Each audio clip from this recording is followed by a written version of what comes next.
Now, I will tell you, there are times when I feel things. I'm not given to feelings.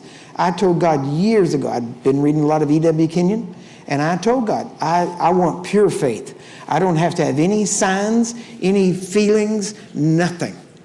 I said, I want the purest faith that will glorify God the most, that will please him the most. So I don't need to see it. I told God, I said, I'll get behind a curtain and stick my hand out and lay hands on people. I don't have to see one person get healed because I know the truth of healing.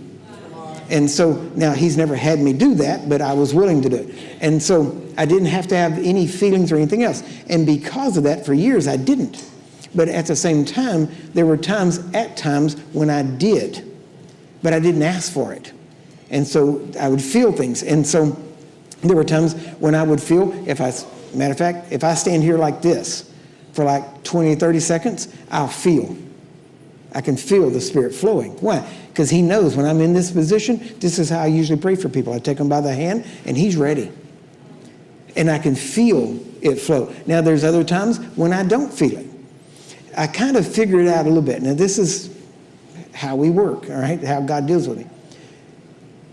Whenever I only prayed for 10 people at a time, which was in our home and that kind of stuff, I'd only pray for 2, 3, 4, 10 people. When that was going on, because I would stand there and pray for them until they were healed and we could tell it. But as the crowds grew, I couldn't stay with each one. I'd stay with a person 45 minutes, an hour sometimes, just laying hands on them, laying hands, believing, letting the power go into them. But then when the crowd started getting bigger, then I couldn't spend 45 minutes with a person. So I needed to know when it was done. And that's when I started really feeling something. I could feel it flow. And it was a strange thing. It's like you turn on a water faucet and it starts to flow like water through a water hose. And then it's like somebody turns it off. And when it turns off, I can feel the last of it go out. And that was God's way of saying, that's enough. They're done. Move on to the next person.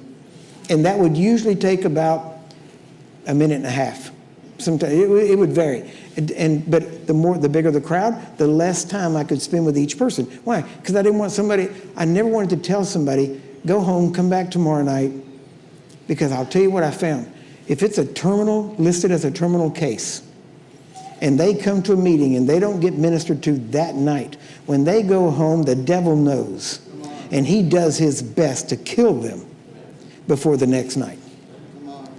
Now, so I made it where we lay hands on everybody wants hands laid, we lay hands on every person. I never send somebody away that wants hands laid on them without getting hands laid on. Why? Because I don't want to put it off till tomorrow.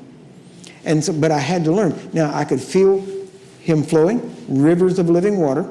That's what he said. He said, out of your belly shall flow rivers of living water. This he spoke of the Spirit, which had not yet been given because Jesus had not yet been glorified. So that's what was coming out. It comes out of your spirit, out of your belly. It comes out, flows through you, and flows into them.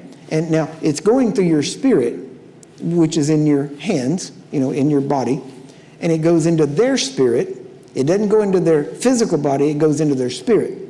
And why? Because it's spirit to spirit. When it goes into the spirit, then it comes out through the body. It's just like pouring water onto a plant. You don't pour water on the plant leaves. You pour it on the roots so that it goes into the plant and comes out to the leaves. You get that? It's exactly the same thing. The Spirit is like water in that sense. And Jesus used it as an example, or used water as an example of the Spirit. Now,